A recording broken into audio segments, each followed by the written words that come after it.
Buenos días, amigos de Radio Capital 710 AM. Bienvenidos una vez más a su programa Un Minuto con las Artes, la Academia en tu Radio. Esta mañana estaremos acompañándoles con muchísimo gusto Quickly Studio en la edición, montaje y administración de redes sociales, Jorge Duque en la producción y coordinación de la estación, y frente al micrófono Susana Benco, Humberto Ortiz, Rafael Castillo Zapata y Álvaro Mata, todos bajo la dirección de Don Radamés Pepe Lebrón. Bienvenidos, querida audiencia, y bienvenidos, queridos profesores, a esta mañana lluviosa. Llueve y escampa en Caracas últimamente, pero bueno, nuestro ánimo se mantiene candente para comenzar esta conversación con un querido amigo que nos acompaña esta mañana, a propósito de una feliz noticia editorial que nos acaba de dar él y la Fundación para la Cultura Urbana. Pero bueno, antes de adelantarnos, vamos a ver cómo están nuestros candentes profesores Humberto, Susana y Rafa. Hola, buenos días. Bueno, muy bien, contenta de verlos otra vez y estoy segura que vamos a tener esa conversación candente. Sí, yo también estoy muy candente. Las cosas candentes siempre son, bueno, eso, candentes, fuertes. Chévere. Muy bien, un placer inmenso estar aquí con ustedes. Igualmente, y que Rafa nos acompañe esta semana. Gracias a Dios está mejor nuestro apreciado Rafael. Sí, bueno, no tanto como candente, pero sí febril.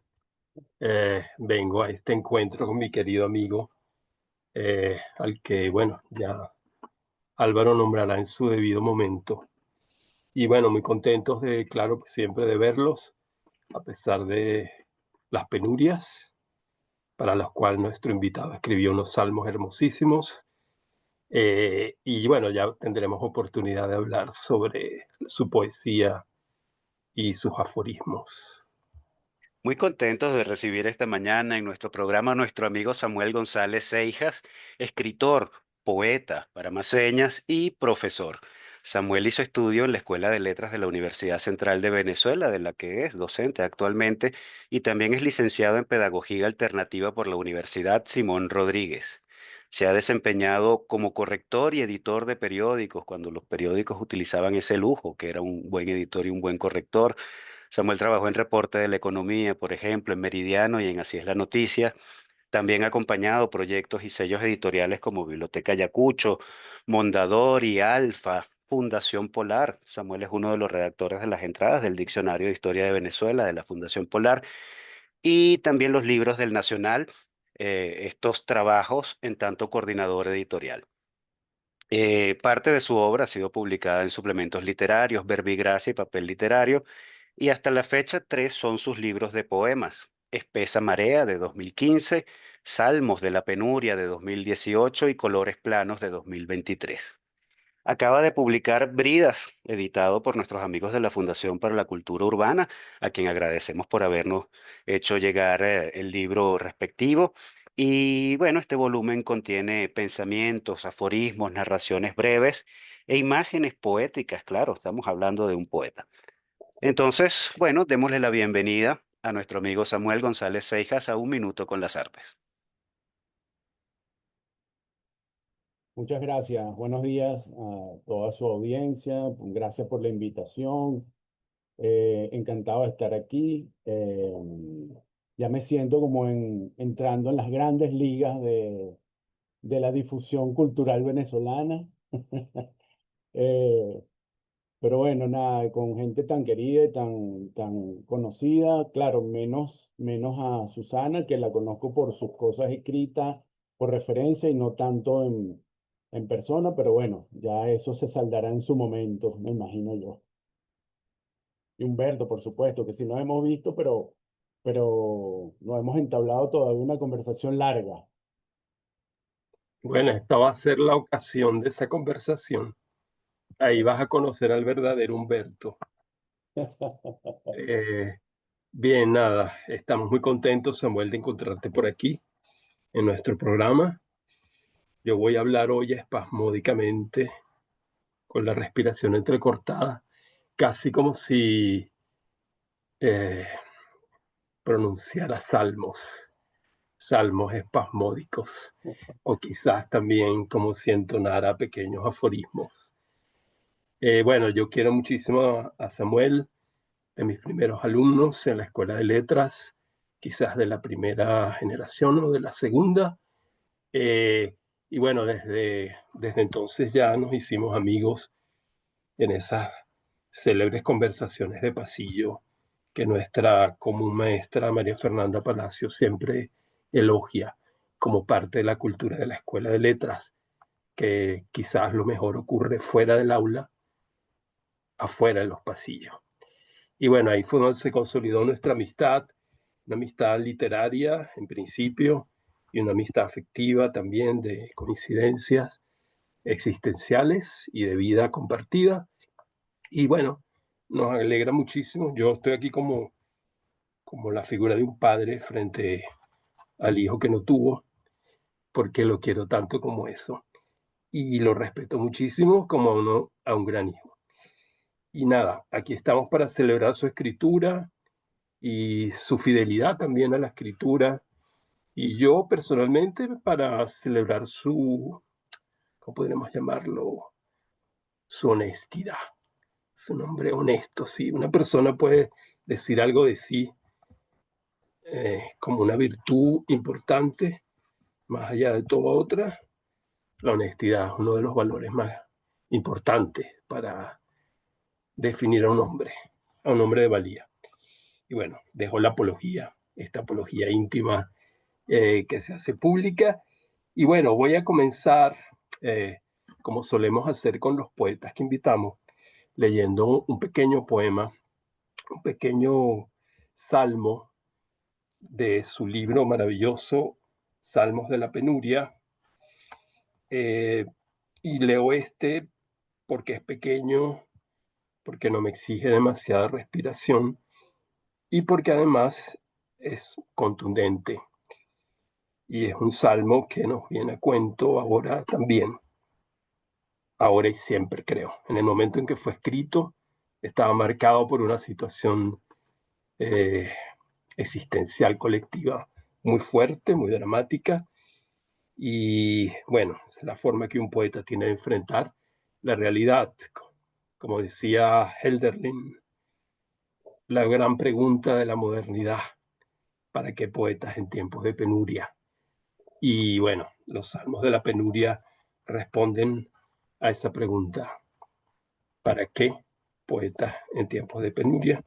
Para escribir cosas como estas. Todo el cielo ofrecido como regalo y aún no basta. Solo cuenta esperar, postrarse o huir, sumarle manos al ruego. Todo en ti es inminencia, lejanía, anuncio sin estallido. El perdón, aire susurrado al oído y arena viajada, la salvación. Bueno, este es el tono un poco del libro Salmos de la Penuria, que como lo indica su propio título, son plegarias, salmodias, que están construidas sobre la base de pequeñas frases, a veces cortantes, a veces hirientes, dolidas, muchas de ellas, y otras esperanzadas. En medio de la penuria, el salmo es una oración de esperanza también, o de reclamo en algunos otros casos, ¿verdad? Como lo sabemos por los salmos de la Biblia.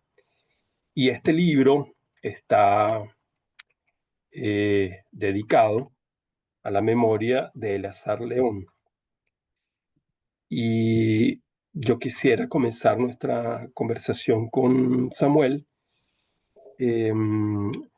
planteando el vínculo fundamental que fue para él la amistad con el poeta Eleazar León, que fue esa relación quizás que se ha ido perdiendo en el tiempo, en el mundo que vivimos, la relación maestro-discípulo, y que yo creo que todavía en nuestra escuela de letras, por razones misteriosas quizás, se mantiene esa relación, ese vínculo que va más allá de la simple pedagogía o de la enseñanza y la información de contenidos.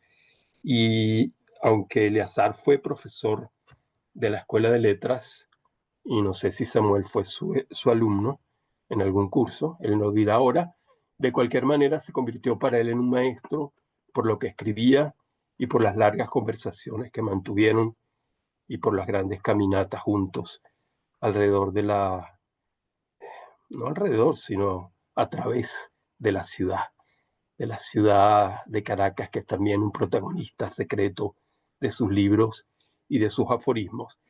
En cualquier caso, querido Samuel, háblanos de esa relación maestro-discípulo con Eleazar y bueno, así aprovechamos de acordarnos un poco de su presencia y de su maravillosa poesía.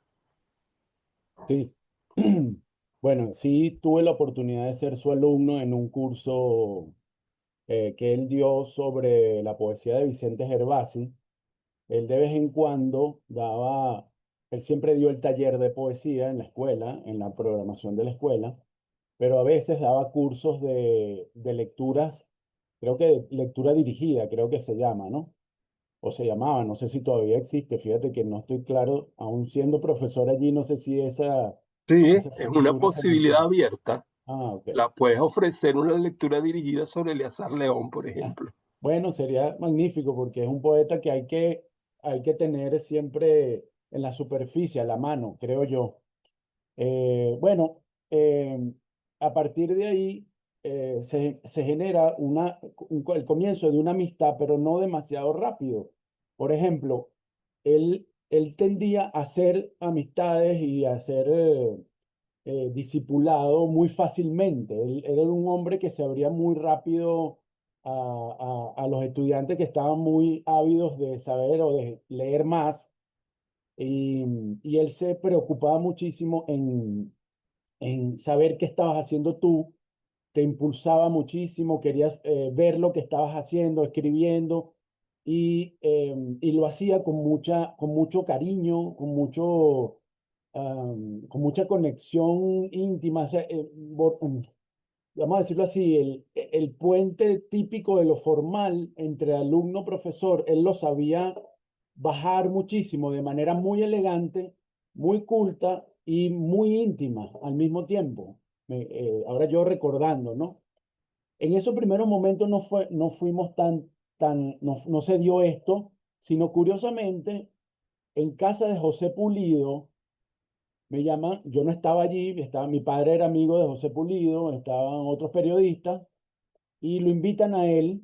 José Pulido tenía la costumbre de invitar a escritores, artistas, fotógrafos, pintores a pasar un sábado en su casa, y ese día mi padre me llama a mí: mira, vente para acá que está una persona que te va a encantar hablar con él. No me dijo quién era.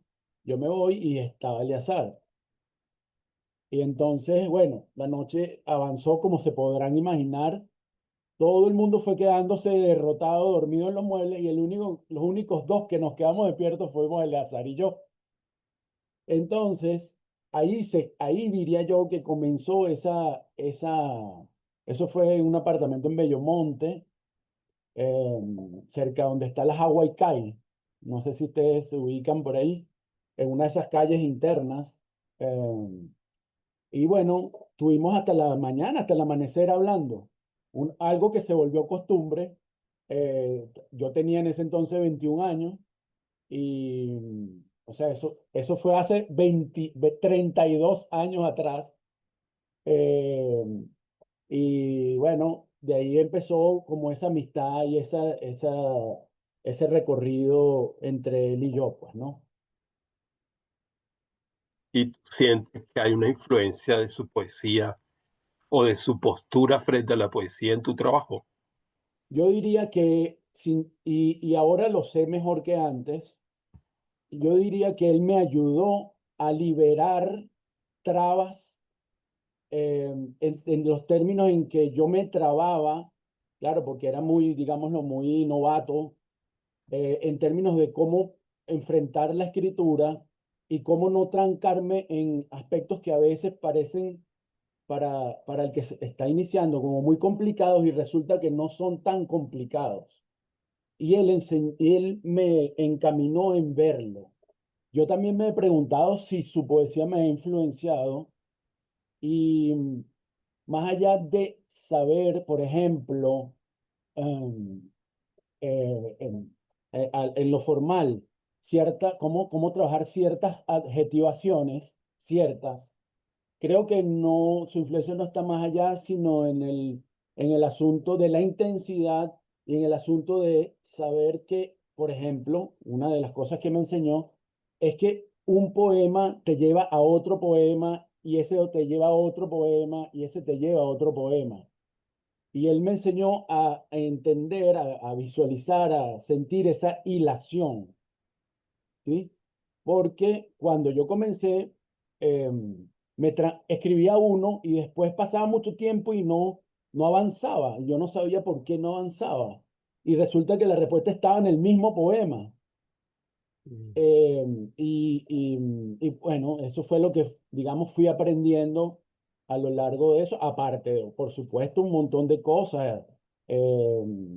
Escuchábamos música juntos, sobre todo jazz, y encontramos a personas, él le gustaba mucho estar en ese Sabana Grande que ya no, no existe o no existe de esta manera, en todo caso.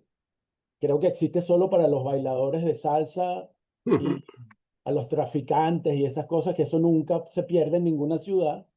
Eh, pero a conocer personas de la noche, ¿no? Personas muy particulares, que rozaban muchas veces cierta oscuridad de cualquier tipo. Y él la sabía tratar y además a él lo trataban con mucho respeto.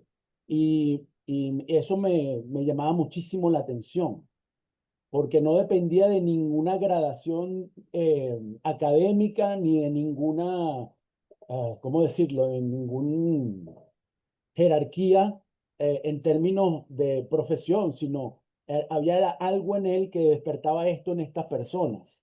Y estoy hablando de personas de una miriada de posibilidades. O sea, si yo se los cuento de manera objetiva, se sorprenderían, ¿no? Pero eso requeriría un lenguaje mucho más rudo que no sé si es para este programa. No, evidentemente no, aunque esas palabras también forman parte de la cultura de la noche, pero Sí, este es un programa para familias, así así es. que mantengámoslo en secreto. En cualquier caso, una cosa que estás diciendo muy importante, que toda relación maestro-discípulo pasa no solamente por el trabajo de la obra artístico o estético, sino por la vida, por compartir la existencia. Y esos vagabundeos por la Sabana Grande de los años 90, supongo, Cuenta, sí. ¿verdad? Que todavía conservaba algo del aire de la Sabana Grande de los 70 y de los 80. La de los 80 fue la que Humberto, Susana y yo vivimos en nuestra formación juvenil, y parte de nuestra comprensión de la cultura y de nuestra vivencia de la cultura y de las artes en general eh, pasa por el vagabundeo por Sabana Grande, por la posibilidad de perderse en la noche de Sabana Grande. Las nuevas generaciones supongo que desconocen eso, como ahí se entablaron grandes vínculos de aprendizaje mutuo entre grandes poetas y pequeños poetas, y como, por ejemplo, nosotros, los poetas de tráfico, nos encontramos amparados en esa noche de la mano de poetas grandes, como a ti te ocurrió con Eleazar. Por eso me parece un elemento importante de mantener vivo entre nosotros, al menos como recuerdo, hasta tanto vuelva una Sabana Grande posible como la París de Baudelaire, que en alguna medida nos recuerda también la bohemia a la que pertenecía esa gente de la que tú hablas y que Eleazar te puso en contacto con ella. Tu poesía debe estar teñida de eso, sin duda alguna, más allá de que tú lo sepas o no. Pero para encaminar un poco la conversación hacia lo que nuestros compañeros quieren abordar, vamos a decir que yo encuentro que hay un elemento que tú heredas o en cualquier caso, Eleazar te orientó en ese sentido con su modelo, que es la precisión y digamos, la expresión mínima en la elocución del poema. Los versos muy bien tallados, no hay exuberancia, no hay grandilocuencia, hay contención. Eleazar era un poco más romántico, más surrealista a veces, más excesivo en sus imágenes, pero él también te enseñó por el camino, creo, de los rubayats y de los haikus a escribir una poesía más contenida que de alguna manera podríamos decir que es aforística en muchos sentidos, ¿verdad? Aunque es estrófica, es al mismo tiempo aforística. Nuestro querido cazador de aforismos, Víctor Guedes, seguramente habrá podido cazar muchísimos en tu poesía y si no lo ha hecho, podría internarse en los bosques de tu poesía, no solamente de tus aforismos propiamente dichos, para pescar allí otros aforismos. Aforismos espontáneos, aforismos inconscientes, puesto que tu poesía no es deliberadamente aforística, solamente que parece encarnar así en algunos momentos.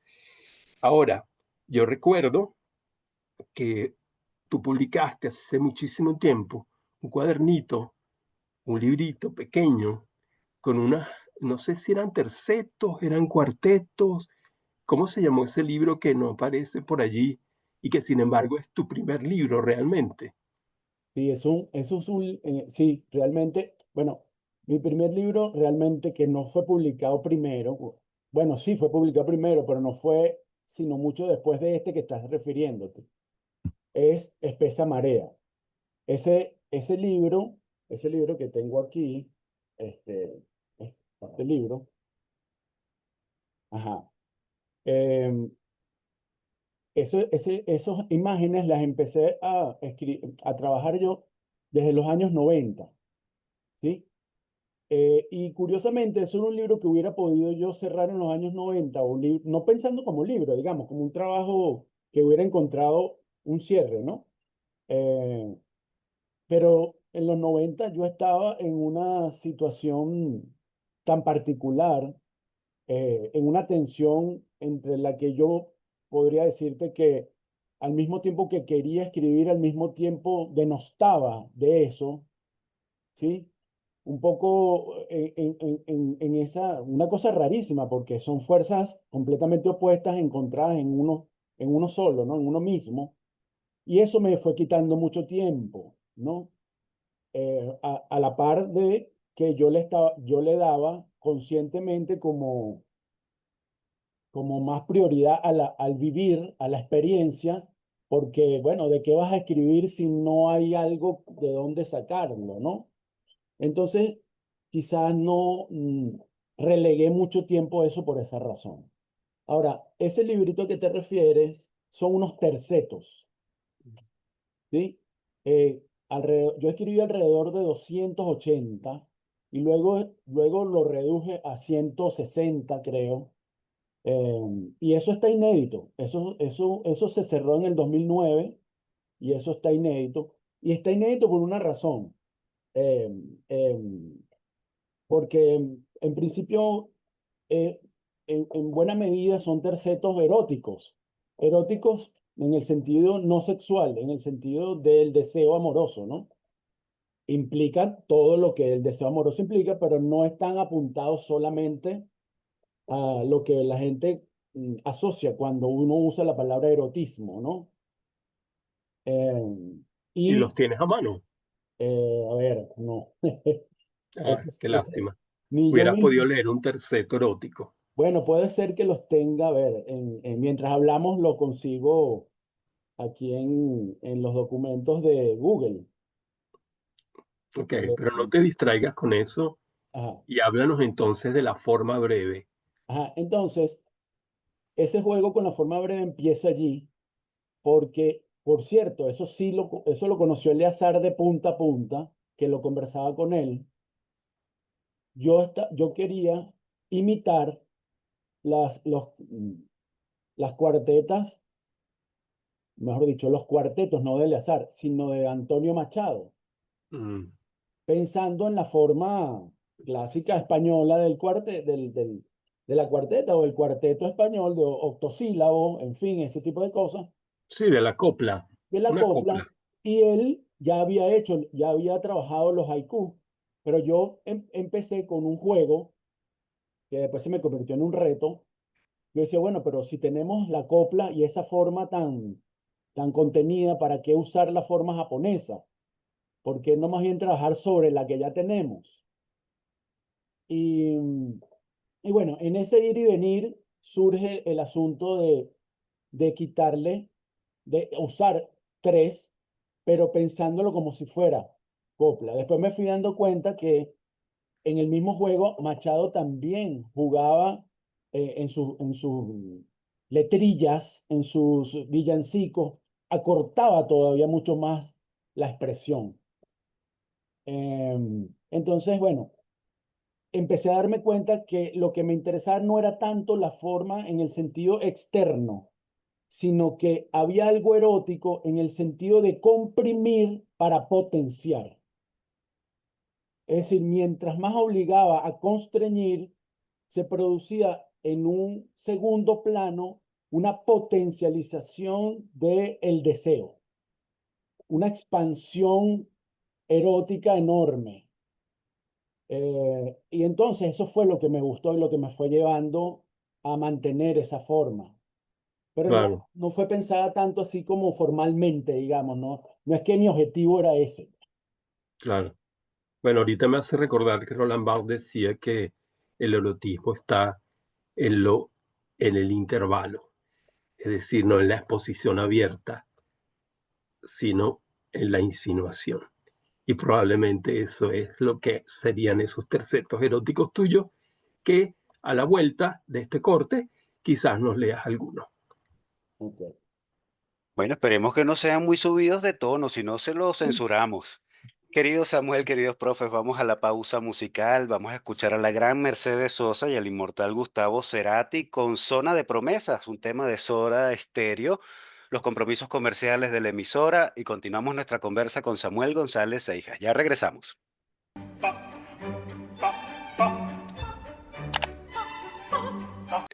Regresamos, amigos oyentes, después de este temazo musical, Zona de Promesas con Gustavo Cerati y Mercedes Sosa, y continuamos nuestra conversa con Samuel González Seijas. Humberto. Sí, a mí me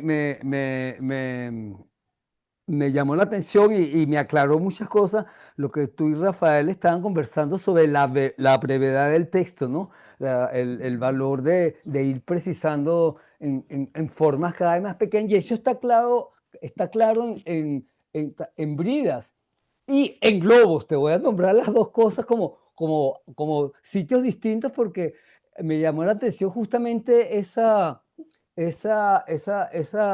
posibilidad. En bridas son sentencias o aforismos, no sé cómo llamarlo, que intentan sintetizar como una sensación o poner en duda una sensación que es típico de lo que hacen los aforismos. Tú lo haces de una manera muy particular que parecen realmente versos poéticos a veces o imágenes poéticas, pero si hay esa tendencia a sintetizar algo, una experiencia vivida o una incertidumbre padecida y es muy claro eso. Y en globos, en cambio, hay una cosa muy particular, que son como pequeñas narraciones chiquitas, bien armadas, a partir de la imagen del globo, son pequeñitas narraciones que el mensaje, por decirlo de alguna manera, está en la anécdota de esos globos que vas narrando ahí, ¿no? Entonces me llama la atención. Ahora, lo que más me sorprende es como los primeros llamas bridas,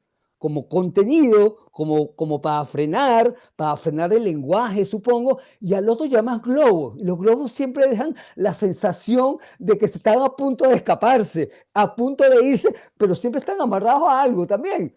No sé, ahí hay como una tensión que me parece muy precisa en la escritura de ese libro entre el freno y las posibilidades de escaparte, que también es un tema que vas tocando en Brida en algunas partes, la posibilidad de, el deseo de seguir, de ser un animal, de moverte por los instintos y el control. No sé, es como una tensión propia de tu trabajo, ¿te parece? O es eso lo que quisiste trabajar a propósito, o no sé, que me llama la atención esa tensión. Me parece bellísimo cómo lo planteas y muy agudo de tu parte, darte cuenta y a partir de imágenes y no de conceptos. Eso es lo principal. Que la imagen haya hecho el trabajo, por ejemplo, en tu caso como lector, ya yo me doy por satisfecho, porque es ella la que debe llevar esa potencia. Y sí,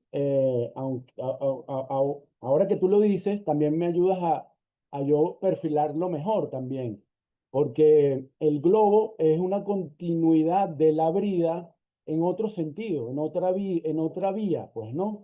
Quizás tiene más aire, tiene más posibilidades de vuelo, pero siempre tiene esa cuerdita que lo ata a alguien, o a una mano, a un brazo. Yo juego ahí mucho con eso. Entonces, es como en la misma idea que les decía antes de lo erótico, del erotismo en el sentido amplio, ¿no? Como una fuente del deseo, digamos, abierto a todas las posibilidades del vivir, no exclusivamente a los cuerpos o a lo sexual. eh, el globo también es una imagen que porta en sí misma las posibilidades de una libertad, de una libertad que siempre está sujeta de algún modo, ¿sí? De que te brindan la posibilidad de pensar, de darte la idea de lo festivo libre, pero está sujeta, pero además no solo sujeta, sino que es frágil y se puede reventar en cualquier momento o desinflar y convertirse en una tripa arrugada y gastada y fea, ¿no? Lo hemos visto en las fiestas, ¿no? Esas imágenes de los globos, cuando ya las fiestas se acaban y los globos se vuelven más pequeños y pierden el color intenso que tenían al comienzo. Ahí hay para mí, una gran metáfora de muchas cosas, pues, ¿no? Sí, yo también creo que los globos, creo que me encantaron la historia de los globos, yo adoro los globos, tiene esa sensación de posible libertad siempre anhelada, es muy clara y muy precisa en la imagen del globo, del aire, el aire inflado siempre a punto de explotarse y desaparecer todo. Esa imagen a mí me parece lindísima, la verdad, me gusta mucho. Pero bueno, no, lo que te quería decir es que, bueno, sí, gracias. En Bridas que es, es lo que me llama la atención es Bridas, el control en Bridas, ¿no? Es como si, pregunto, a esta sí es pregunta, el lenguaje te empuja hacia afuera y la forma te frena o buscas un control con la forma, no sé, pregunto, es una pregunta. Hay que buscar una forma para controlarla, hay que aprender a frenar el lenguaje, no sé, te lo pregunto como yo no soy nada poeta ni sé escribir, así que te lo pregunto como Tranquilo. Es al revés. El lenguaje es el que me frena y yo soy el que quiere desbocarse. Entonces le doy la iniciativa a las palabras. Dejo la iniciativa a las palabras, como decía Mallarmé, ¿no? Darle la iniciativa a las palabras y que ellas sean las que me conduzcan a mí. Ahora, ¿por qué me conducen a un modo, a este modo pareciera constreñido, condensado, por lo que les decía? El otro lado de la moneda es un lado de una expansión enorme de deseo, de amplitud, que sin ese juego de la compresión no podría sentirse, no podría darse. Claro, es engañoso la forma, porque está muy cerrada, eh, pero ahí donde está, bueno, yo no sé si uno lo logra, pero donde está la apuesta es en el hecho de que la línea también te haga sugerir que lo que está del otro lado, lo que no está visto, sea esa sensación de expansión. ¿Sí? Y ahí uno, bueno, yo me tomé el riesgo, pues, a ver si lo podía lograr, pues, ¿no? claro, el lenguaje entonces colocado en el límite de la otra posibilidad. en el límite, el lenguaje en el bordecito de lo que se va a escapar. El lenguaje de alguna manera ayuda a contener para dejar libre algo que no se sabe qué es, pero esa contención se va, claro, y se va abriendo y se va abriendo con el lenguaje, ¿vale? Claro, claro, porque el lector debe sentir también que agrega su propio espacio a esa cortedad de la imagen, a esa precisión de la imagen. El lector conecta y entonces es un océano completo allí, propio, ¿no? Eh, es lo que, bueno, al menos lo que uno piensa. A veces eso no se logra. Ojalá lo haya podido yo lograr aquí. Sí, y hay algo que también quería preguntarte por, que es la curiosidad que siempre le hago a mis amigos poetas, ¿no? De cómo ordenan su poesía. En Bridas, como son cosas que van siguiendo, bueno, también lo hacen los filósofos, Nietzsche lo hace, la secuencia, a veces las secuencias parecieran clarísimas, y a veces de repente te chocas con, ya va, pero ¿cómo me brinca de aquí para acá, no? Hay como ese juego rítmico entre fragmentos y fragmentos y fragmentos, que me parece que es trabajoso y que puede ser un trabajo musical, supongo yo que es un trabajo musical para componerlo, me imagino yo, ¿verdad? Y hay algo de eso, sí, musical más, menos por lo melódico y más por lo rítmico, eh, digámoslo así. Y si hay, yo pensé en eso que tú me estás diciendo, como que si la secuencia tendría que tener también una suerte de armonía, una suerte de sintaxis temática o metafórica o lo que fuere, pero después dije, no, ¿sabes qué? Voy a hacerlo al azar. Y lancé unos dados, ¿verdad?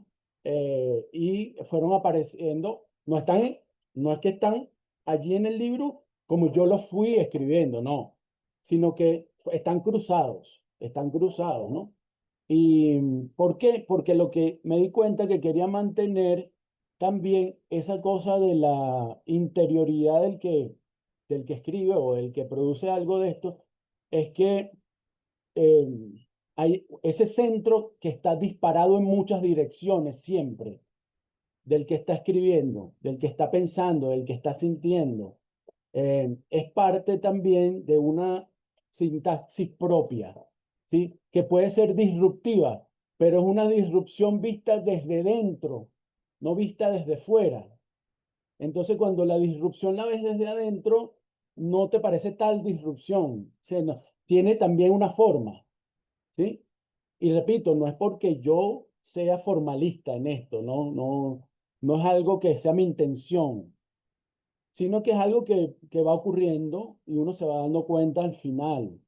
Y para aclararte lo de bridas, me gustó la palabra brida, tanto porque da una imagen y para salirme un poquito de la denominación o de la etiqueta aforismo. Entre otras cosas, porque hay palabras que suscitan en el lector y en una comunidad de lectores, cultos y no cultos, este, mm, jerarquías o cosas como que tú no te has ganado todavía. Por ejemplo, a mí no me gusta que me digan poeta, aunque ustedes me lo estén diciendo, sino escritor, porque en el campo literario cultural nuestro, uno no puede usar palabras que le sean chocantes a, a esa no escrita mapa de jerarquías que se forman en nuestro mundo literario. Y entonces podría pasar a ser, si me llamo yo mismo poeta, pasar a ser chocante a gente que va a decir, bueno, a cuenta de qué tú te crees poeta, ¿no? ¿Quién eres tú, no? Entonces, cosa que ha pasado toda la vida, no es algo de ahorita. Entonces, yo prefiero que me digan escritor, si ustedes me dicen como quieran, no importa, pero quería hacer esa salvedad para que, ya que lo estamos hablando, y va a ser público, y está siendo público, eso se entienda, ¿no? No tengo ningún tipo de, de interés de sentirme elevado por la palabra poeta, ni participar de ninguna cofradía, ni me siento cofrade de nada. Soy un escritor y listo. Me, Vamos a per- me- agarrarlo de ahí, a ver me todos. per- me permiten hacer un pequeño inciso, querida Susi. Claro. No, bueno, aprovechando la oportunidad que nuestro amigo soltó las bridas para plantear un aspecto interesante del libro Bridas. Citó hace un rato a Mallarmé, y en una parte de Bridas, el libro está compuesto en dos planos, una línea superior y una línea inferior, y eso me hizo recordar mucho un libro magnífico de nuestro poeta más malermeano, Alfredo Silva Estrada, que es Literales. Aquí nuestro querido Samuel se nos ha presentado como alguien que no quiere reconocerse como poeta aunque lo sea, y eso puede ser una pose que, bueno, dada su juventud puede valer, pero uno tiene que asumir sus propios papeles en la vida y no puedes negar que eres un poeta. Como vives, como has vivido, jodido, como todos los poetas, pero escribiendo cosas maravillosas, que es el papel de la poesía en la modernidad. Y esa era la gran pregunta de Hölderlin. La pregunta era, ¿para qué poetas en tiempos de penuria? Porque las penurias del poeta comenzaban precisamente con él después del siglo XVIII, después de la Revolución Francesa. Pero nos pongamos históricos y explícanos las razones por las cuales Bridas, que hubiera podido ser un libro de fragmentos, como Humberto acaba de evocar a Nietzsche, los fragmentos nietzscheanos, los de cualquiera de los grandes aforistas, y sin embargo están compuestos en esa doble línea. ¿Cómo se lee o qué es el sentido de esa doble lectura superior e inferior, y por qué no están puestos uno detrás de otro sobre la página? O separados por párrafos, como sea, o en página por página. ¿Cuál es el sentido de esa especie de partitura? Sí.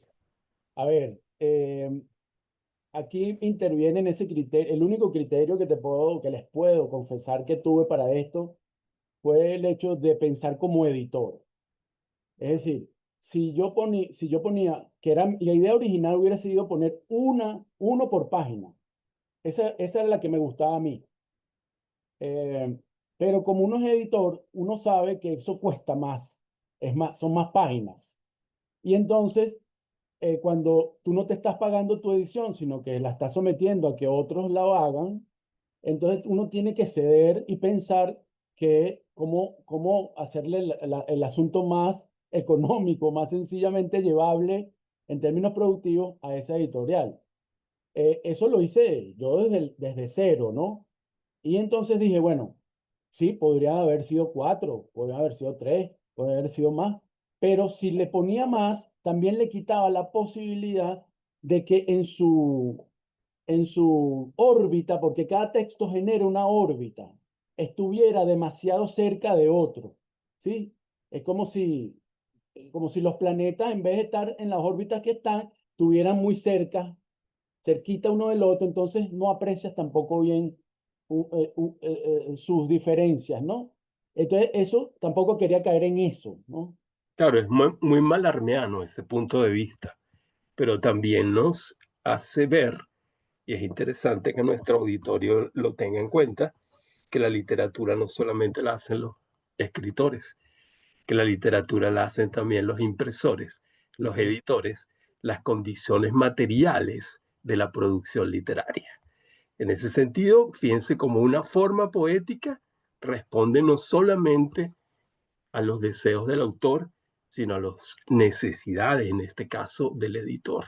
Y hay ahí como una especie de complicidad que ha generado un objeto, por lo menos, insólito desde el punto de vista tipográfico y de espaciamiento, como diría Mallarmé, del poema en la página, que ya los críticos del futuro verán cómo lidian con ese enigma de la Yo, forma del poema yo hubiera en querido, Bridas. yo hubiera querido que estuvieran un poquito más cerca. Esto fue decisión de la diseñadora realmente. Y aquí agrego otra cosa. Yo no me meto porque soy editor y no hay nada más fastidioso que un autor que se mete a cada rato en el libro que le están haciendo. Eso lo he vivido yo como editor. eso es horrible. Entonces, como yo lo he vivido, yo prefiero, aunque no me guste el resultado, que no es el caso, sí me gusta, pero, pero lo he vivido y prefiero mantenerme lo más lejos posible de las decisiones que tomen los diseñadores y los editores, que en el caso de la fundación con Yajanía siempre fue muy amable, siempre estuvo pendiente, siempre me preguntaron, pero yo traté de intervenir lo menos posible, pues es lo que quiero decir.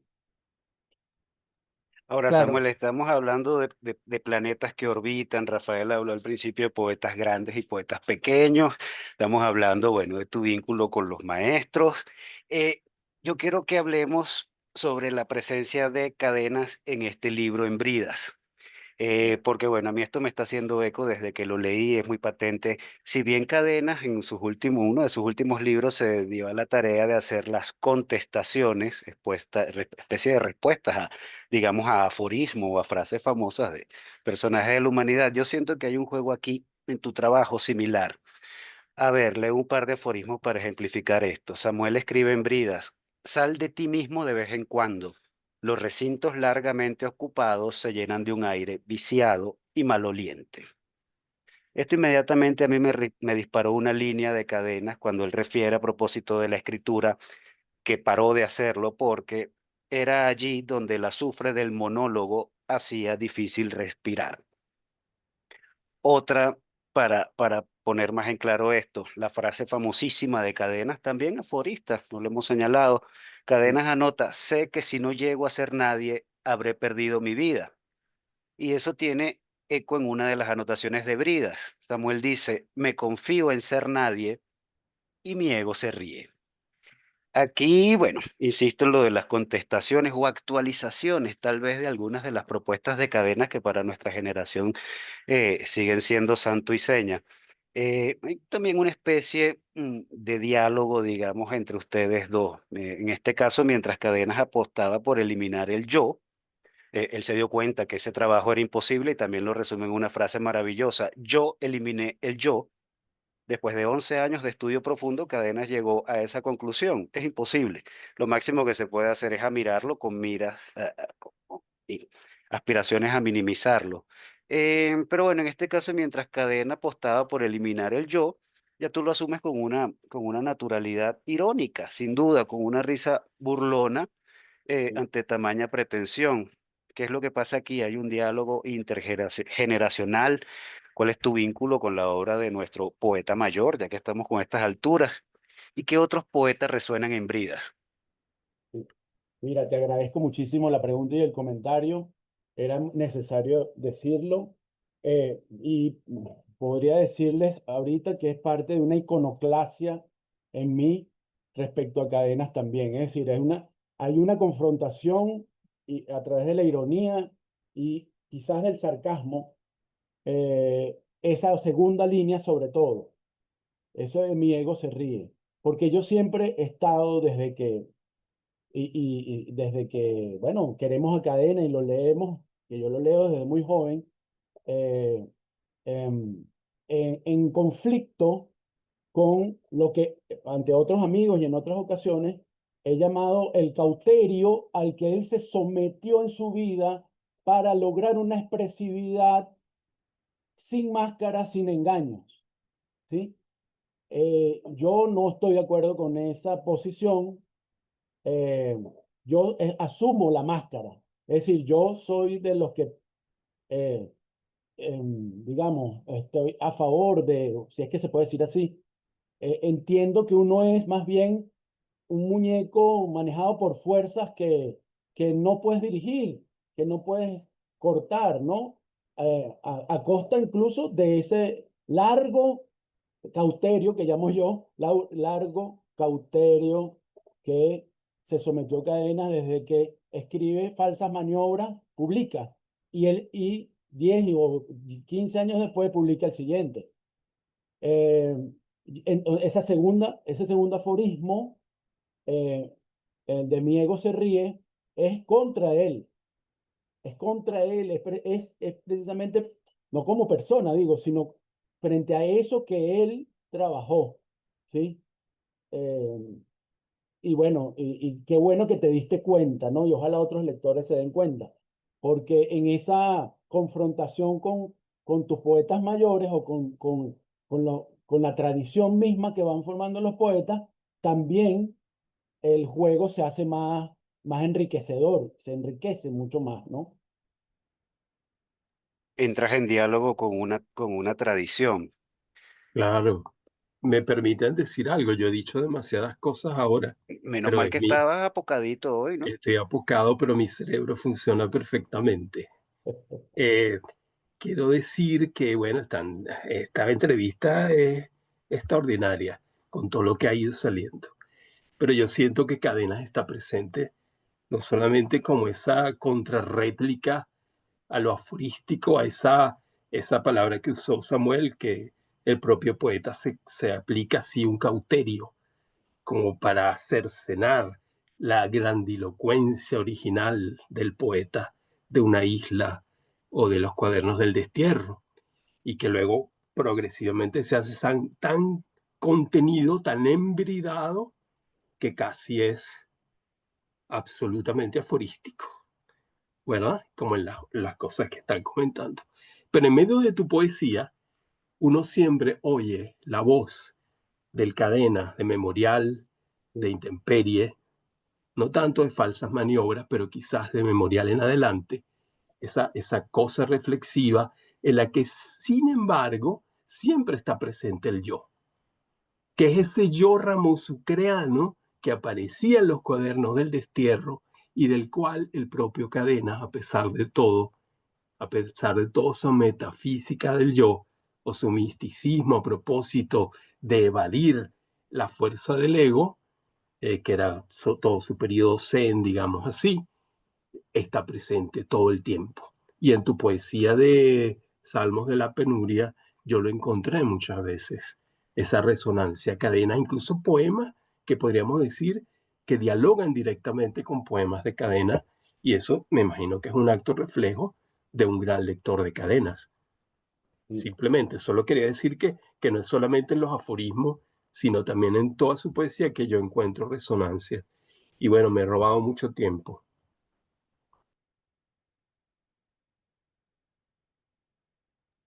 Bueno, yo no sé si, perdón, ya va.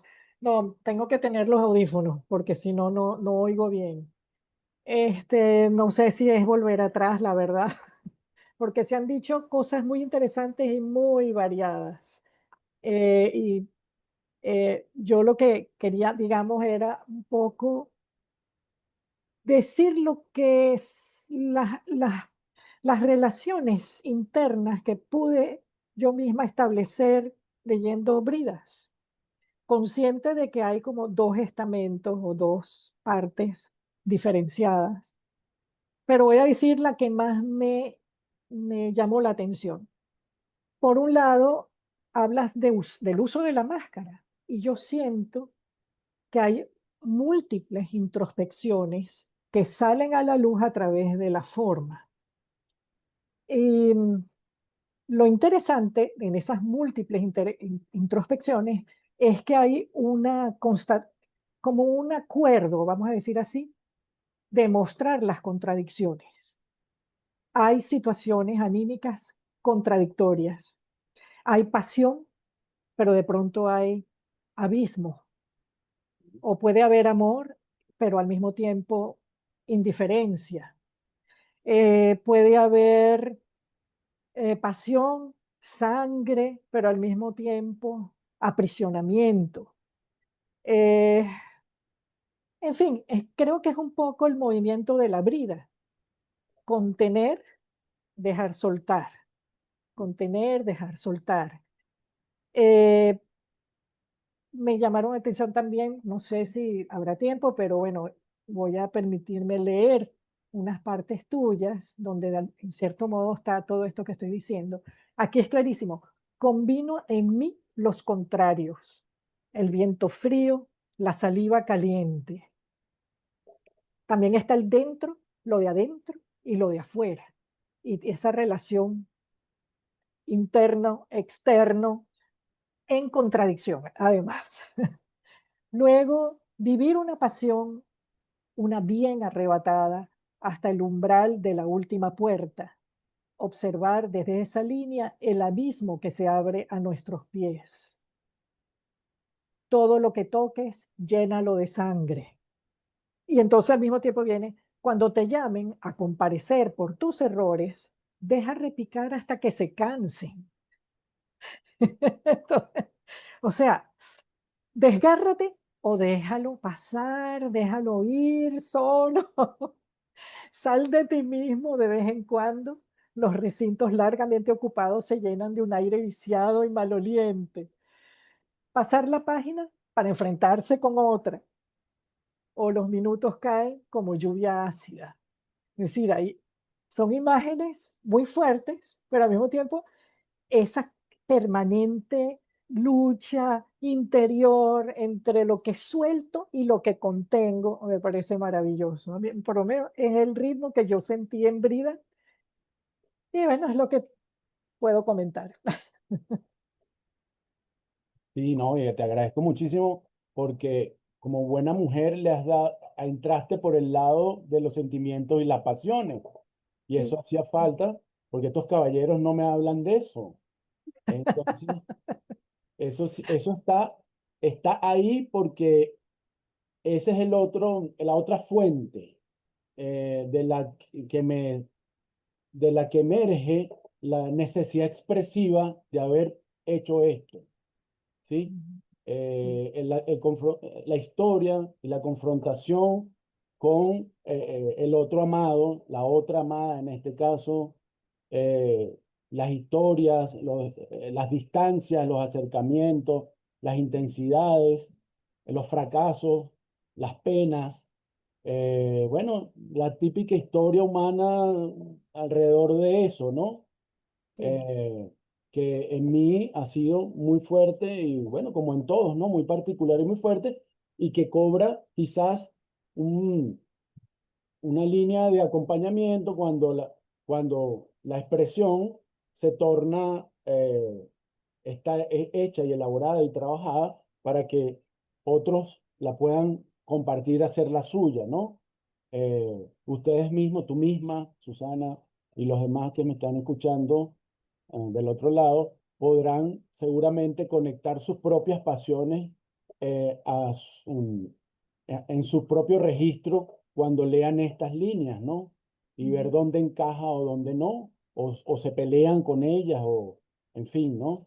Eh, Eso es también el otro riesgo que se corre y que, bueno, es parte de asumirlo cuando uno se mete en estos bretes de la escritura, ¿no? De acuerdo, sí.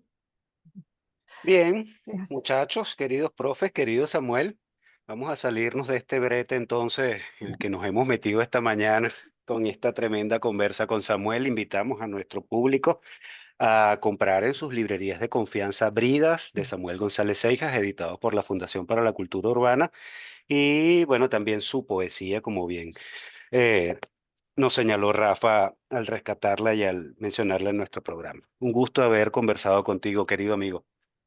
Muchas gracias a ustedes, muchas gracias a los que nos están escuchando. Me siento muy, muy complacido y muy halagado por esta oportunidad. Y bueno, de algún modo quería transmitir en ese tema de zona de promesas también que escuchamos en el programa, parte de lo que alguien ha querido hacer con su vida y lo que espera también de su país y de su ciudad. Gracias por la invitación. Gracias también a ti. Gracias. Gracias por poner tu corazón al desnudo, bodelerianamente hablando. Mon Carreño. Ajá. Gracias por estar con nosotros, Samuel. Muchas Seguro. gracias.